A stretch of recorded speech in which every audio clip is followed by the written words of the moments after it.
இது ஞாயிற்றுக்கிழமை நைட்டு. யூஸ்வலாக நைட் நான் சாதம் தான் சாப்பிடுவேன்.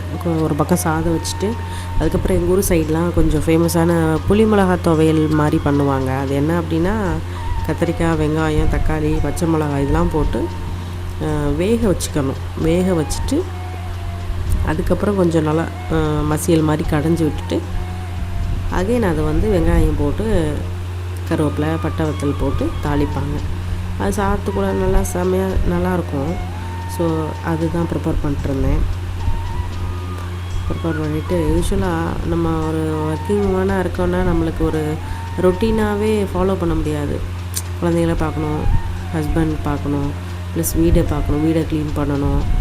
அது மாதிரி இது போக இல்லாமல் நம்ம ஆஃபீஸ் ஒர்க்கையும் பார்க்குற மாதிரி இருக்கும். அப்படின்ற போது நம்ம என்னை பொறுத்த வரைக்கும் இதுதான் டைமு, இந்த டைமுக்கு தான் நான் சமைப்பேன், இந்த டைமுக்கு தான் நான் துணி துவைப்பேன் அப்படின்லாம் கிடையாது. டைம் இருக்கிறப்போ டக்கு டக்குன்னு சமைச்சு வச்சுட்டு அதுக்கப்புறம் வந்து மற்ற வீட்டு வேலைகள் பார்ப்பேன். இந்த மாதிரி தான்.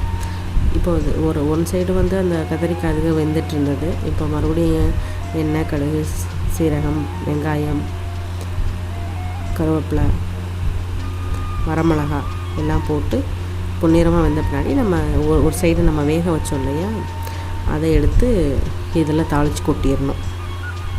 நல்லாயிருக்கும், டேஸ்ட்டாக இருக்கும். சாதத்து கூட அதுவே பிசைஞ்சு சாப்பிட்டா நல்லாயிருக்கும். அவ்வளோதான். அதை மட்டும் வச்சுட்டு அதுக்கப்புறம் துணி ஊற வச்சு துவைச்சி வச்சுருந்தேன் 5 o'clock கிட்ட.